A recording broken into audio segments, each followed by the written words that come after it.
welcome back di TBMT Channel. Apa kabar kalian semua? Saya berharap kalian semua baik-baik saja ya. Oke, kali ini kita akan membahas mengenai keluarga jiwa atau soul family. Pada ilmu spiritual, kita sering mengenal apa yang namanya keluarga jiwa atau soul family itu sendiri. Dan kebanyakan para senior-senior yang sudah terbangkit spiritualnya, biasanya mereka akan membahas mengenai keluarga jiwa itu apa, atau yang sering disebut soul family itu apa. Nah, kali ini TBMT Channel mengajak kalian ke ranah keluarga jiwa menurut pandangan numerologi. Jadi biasanya kita semua kan tahu tuh, ada yang namanya keluarga jiwa, atau orang-orang yang terbangkit secara spiritual selalu bertemu dengan keluarga jiwanya masing-masing. Nah, kita sekarang akan membahas menurut numerologi keluarga jiwa itu yang seperti apa. Oke? Dan kali ini kita akan mengupas keluarga jiwa dari apa sih keluarga jiwa itu. Oke. Nah, kalian pasti bertanya-tanya, apa sih ini? Ini apa sih? Kok ada orang-orang ya, tapi kok nggak berkepala? Ini adalah contoh permisalan dari soul family atau keluarga jiwa menurut pandangan numerologi. Kita semua orang-orang yang terbangkit spiritual atau mengalami spiritual awakening atau sudah awaken pasti selalu dipertemukan dengan keluarga sejiwanya atau yang disebut soul family ataupun keluarga jiwa. Gimana sih?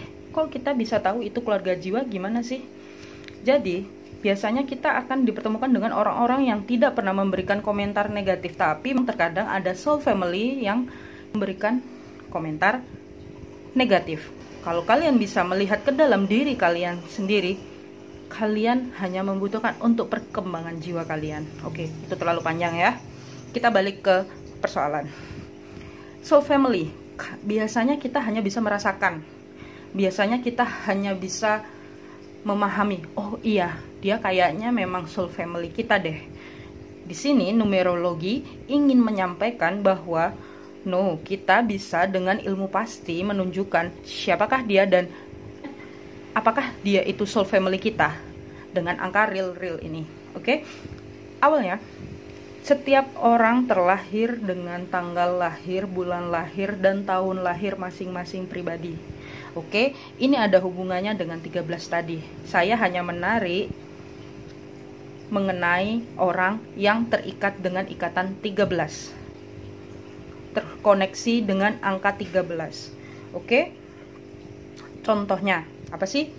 Ini kenapa sih kok ada gambar-gambar kayak gini ya? Ini hanya perumpamaan aja sebagai tubuh seseorang ya. Jadi seseorang itu di dalam badannya ada angka-angka yang dimana itu membentuk karakter seseorang tersebut. Jadi misalnya antara si A dan si B ya, anggap aja kita panggil si A dan si B. Si A terlahir dengan tanggal 30, bulan 12 dan tahun 96. Ini hanya permisalan ya. Ketika dijumlahkan tanggal lahir, bulan dan tahunnya, dia akan menghasilkan ada angka ini ya, 138. Oke, 138 ya. Kita hanya menarik angka 13-nya aja. Soul family 13. Balik lagi, ini hanya permisalan. Kalau pengen tahu punya diri sendiri, nanti bisa tulis di komentar, Kak mau dong dihitungin, nanti bisa dibantu. Oke. Dan si B tanggal lahirnya adalah 13 itu sendiri. Sudah otomatis si A dan si B adalah soul family, keluarga jiwa. Kenapa? Karena ada satu keterkaitan di antara mereka. Ya, seringlah kita mendengar istilah soulmate, terus soulting, twin soul, twin flame dan semacamnya. Itu semua sudah dijelaskan oleh para senior ya. Di sini kita hanya membahas mengenai numerologinya itu sendiri, tentang 13 itu sendiri. Oke? Dan kita ketemu tuh si A dan si B bertemulah dengan si C dan D. Oke? C dan D lahirnya beda nih tanggalnya. Lahirnya beda. Tapi dia juga ada 13-nya. Otomatis mereka bertiga ini adalah soul family. Soul family di sini perlu digarisbawahi bahwa soul family belum tentu keluarga yang lahir dalam satu rahim yang sama, tapi jiwanya yang memang sudah keluarga. Jadi energinya memang energinya sama, vibrasinya pun vibrasinya sama. Tapi terkadang ada ya yang vibrasinya beda. Itu semua tergantung perkembangan jiwa seseorang di dunia ini. Oke? Dan ini ada si D. Panggil saja si D. Si D terlahir dengan tanggal 1 bulan 12, otomatis adalah 13. Dan secara tidak sadar si A, B, C, dan D adalah soul family yang terikat dengan angka 13. Oke? Biasanya ada sisi dari mereka yang sama dan ada pola pikir dari mereka yang sama.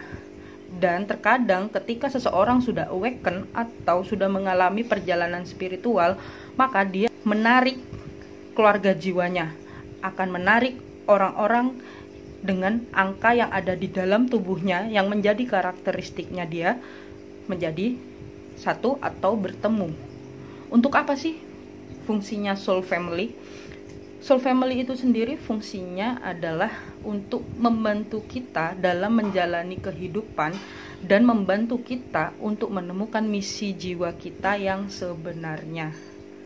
Biasanya ada tuh soul family yang kadang justru suka ngomentarin ada, tapi dari sisi itu biasanya kita kenapa kok orang ini suka ngomentarin secara tidak langsung, sebenarnya kita suka.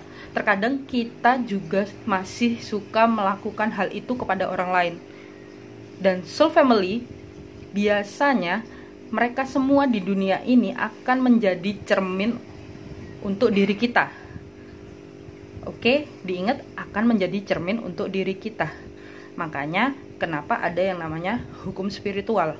Ada yang law of attraction dan apapun itu semacamnya, seperti para senior-senior yang sudah membahas itu semua. Next, si A, si B, si C, si D, si E dan F. Oke, A, B, C, D, E, F. Oke, 6 ya. Lahir tanggal 13. Oke, tahunnya tapi beda. Dia masih soul family nggak sama yang lainnya? Masih. Karena memang mereka semua terikat dalam satu energi vibrasi 13. Oke. Dan ini beda. Oke. Ini beda. Ini tanggalnya 27 12. Tapi ketika dijumlah angka keberuntungan, angka berkahnya dia masih ada 13-nya juga. Attract nggak satu soul family nggak? Ya, jawabannya mereka semua berenam ini adalah satu soul family di mana ada keterikatan dalam angka 13 itu. Apa sih 13 itu? Kok di kartu tarot gambarnya tentang kematian? Di sini penjelasannya tentang situasi, sebuah situasi atau akhir, atau bisa dibilang juga permulaan. Oke. 13 itu sendiri biasanya orang 13 itu mempunyai kelebihan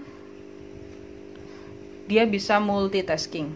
Jadi misalnya nih pikirannya bercabang. 13 itu pikirannya bercabang. Kebanyakan orang 13 pikirannya bercabang. Dia bisa melakukan 2 pekerjaan dalam satu waktu. Misalnya dia bisa ngerjain ngetik serius dengan dengerin musik.